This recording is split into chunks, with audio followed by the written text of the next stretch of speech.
It's 11:47 p.m. The assignment is due at midnight. You've had 3 weeks to do it. You open the document, it's blank, just like it was 3 weeks ago. Your heart is racing. Your palms are sweating. You're telling yourself never again. But you know that's a lie, because you've been here before, many times. Why do you keep doing this to yourself? If you're watching this video instead of doing the thing you should be doing right now, you're not alone. Studies show that around 20% of adults procrastinate chronically, while 80 to 95% of college students engage in procrastination. In one survey, 94% of people indicated that procrastination has a negative effect on their happiness. But here's what you need to understand. You're not lazy. You're not undisciplined. And this isn't about time management. Procrastination is about emotion regulation. And once you understand what's really happening in your brain, everything changes. So if you procrastinate everything, big projects, small tasks, things you actually want to do, this video is for you. Let's dive in. First, let's destroy the biggest myth. Procrastination is not about laziness. Procrastination is defined as the intentional and voluntary delay of an intended activity, even if the delay creates negative consequences. It's the gap between intention and action. You know what you ought to do, and you're not able to bring yourself to do it. And here's the key insight from decades of psychology. Procrastination is not a time management problem. It's an emotion regulation problem. When you're faced with a task that creates discomfort, fear of failure, perfectionism, boredom, self-doubt, anxiety, your brain seeks immediate relief. And that relief comes through avoidance. You're not putting off the task. You're putting off the negative emotions associated with the task. Think about it. You might procrastinate writing an important email, not because you don't have time, but because you're anxious about the response.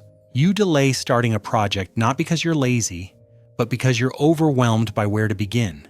You avoid making that phone call not because you forgot, but because confrontation makes you uncomfortable. This is why people don't only procrastinate on unpleasant tasks, they often delay the things they care about most. Writers postpone writing their novels. Musicians avoid composing their songs. When something matters deeply, the stakes feel higher. You fear doing it wrong. You fear not being good enough. Procrastination becomes a shield. If you never start, you can't be judged. So what's actually happening in your brain when you procrastinate? Neuroscience reveals a tug of war between two brain systems. The limbic system is your emotional hub, processing pleasure, pain, and reward. It wants immediate gratification, quick relief from discomfort, instant dopamine hits. It's powerful, automatic, and emotional. The prefrontal cortex is your rational brain, responsible for planning, decision-making, and long-term thinking. It knows you should start that project, knows the deadline matters, understands the consequences of delay. When you procrastinate, your limbic system wins. The emotional discomfort of starting the task feels unbearable right now, while the consequences of delaying feel distant and abstract. This battle is intensified by something called temporal discounting, the tendency to undervalue rewards or consequences that are far in the future. fMRI scans show that when people make decisions involving delayed rewards, the prefrontal cortex activates. But when immediate rewards are involved, the limbic system dominates. This is why procrastinators often spring into action only at the last moment. The threat finally feels real. The future collapses into the now. Your limbic system suddenly cares about the deadline because the consequences are immediate. Let's talk about what makes certain tasks so emotionally difficult that your brain wants to avoid them. A meta-analysis of 691 correlations found that strong and consistent predictors of procrastination were task aversiveness, impulsiveness, low self-efficacy, and low conscientiousness. Task aversiveness, how unpleasant you find a task, is almost self-explanatory. The more aversive a situation, the more likely you are to avoid it. But here's what's fascinating. What makes a task aversive is highly personal, and often tied to deeper psychological factors. You might procrastinate tasks that trigger perfectionism because you can't do them perfectly, so you don't start. Tasks that feel ambiguous or unstructured leave you not knowing where to begin. Others remind you of past failures and create anxiety about repeating mistakes. Some require confronting difficult emotions, like having a hard conversation. Others challenge your self-image in areas where you might not excel, and some simply feel meaningless or lack value, killing your motivation entirely. Experience sampling studies found that students procrastinate on stressful and unpleasant tasks, and when procrastinating, they engage in more pleasant behaviors. They're not just avoiding work, they're seeking mood repair through ephemeral pleasures like social media, TV shows, or video games. The problem is that this mood repair is temporary. The task still waits. And now you have added guilt, shame, and anxiety about procrastinating to the original discomfort. The emotional burden actually gets heavier. For some people, procrastination isn't just about emotions. It's about how their brain is wired. Experts suggest that procrastination might be an expression of subtle executive dysfunction. Even in people who are otherwise neurologically healthy, executive functioning involves planning actions, organizing activities, scheduling time, staying on track, and initiating tasks. For people with ADHD, procrastination is particularly severe. ADHD brains struggle with working memory deficits, difficulty estimating time, problems with task initiation, and susceptibility to distraction. They might intend to start something, get distracted by an impulsive activity, lose track of items they need, or simply cannot generate the activation energy to begin. But you don't need ADHD to struggle with executive function. Stress, anxiety, depression, lack of sleep, and burnout all impair executive functioning. When your brain is already depleted from managing difficult emotions or chronic stress, you have fewer resources left for initiating and completing tasks. The link between procrastination and struggles with self-regulation can also play a role in substance abuse disorders or impulse control issues, suggesting that procrastination can have consequences far beyond missed deadlines. One of the most common psychological drivers of procrastination is perfectionism, combined with fear of failure. Perfectionists delay tasks they believe they won't perform perfectly. They try to put off a task until they suddenly feel more inspired or have a better idea, even though inspiration is more likely to strike once you actually start. The thinking goes, I can't start until conditions are perfect, until I have enough time, until I'm in the right mood, until I have all the information, until I know exactly how to do it perfectly. But perfect conditions never arrive. And waiting for inspiration while doing nothing guarantees you'll never feel inspired. Perfectionists also engage in self-handicapping, placing obstacles that hinder their own good performance. The motivation? To protect self-esteem by giving themselves an external reason, an out, if they fail. If you procrastinate and then do poorly, you can tell yourself, I would have done well if I'd had more time, rather than facing the possibility that you're not as capable as you thought. One study found that procrastinators may feel that their actions will not change their situation, so they concentrate on managing their emotional reactions instead. They use emotion-focused coping rather than task-focused coping, which only perpetuates the cycle. Procrastination has significant links to mental health, and it can be hard to identify which came first. People who procrastinate have higher levels of stress, anxiety, and depression, and lower well-being. The decreased energy, negative thoughts, and low self-esteem that come with depression can lead you to believe you cannot carry out the task at hand. In turn, putting off important tasks increases stress, decreases self-worth, and leads to elevated anxiety and higher likelihood of depression.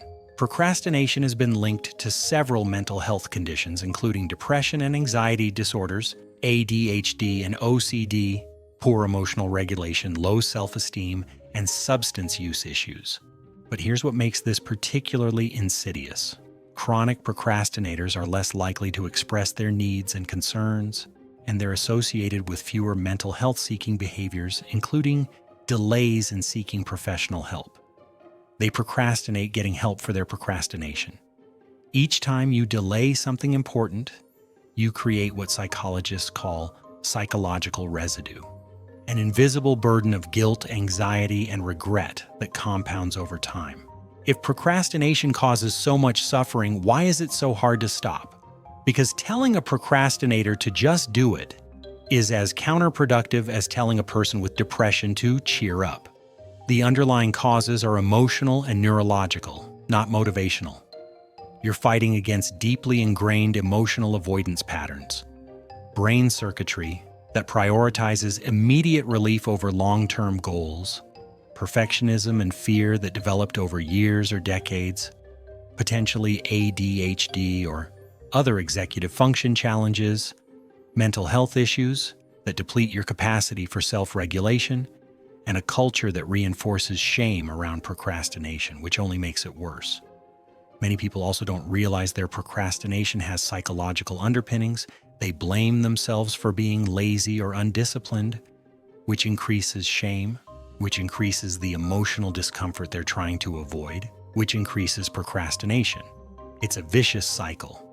So how do you actually stop procrastinating? Here are evidence-based strategies.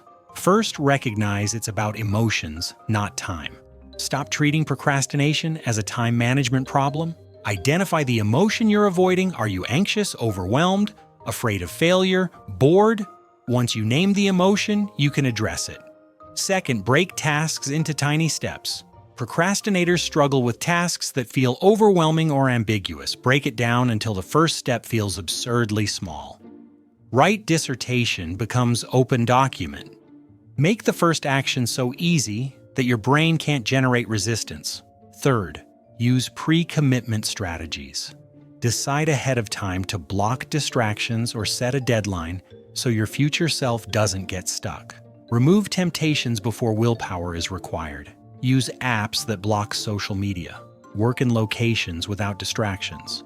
Fourth, visualize future rewards more clearly. Your brain devalues future benefits. Counter this by vividly imagining how proud you'll feel finishing the project, or how nice it'll be to relax guilt-free later. Make the future reward feel more immediate and real. Fifth, practice self-compassion, not self-criticism. Shame and self-criticism make procrastination worse, not better. Treat yourself with the kindness you'd offer a friend. Recognize the pain behind the delay. Remove the shame that keeps you stuck. Sixth, just start for 2 minutes. Commit to working for just 2 minutes. Often, starting is the hardest part. Once you begin, momentum builds, and continuing feels easier than restarting.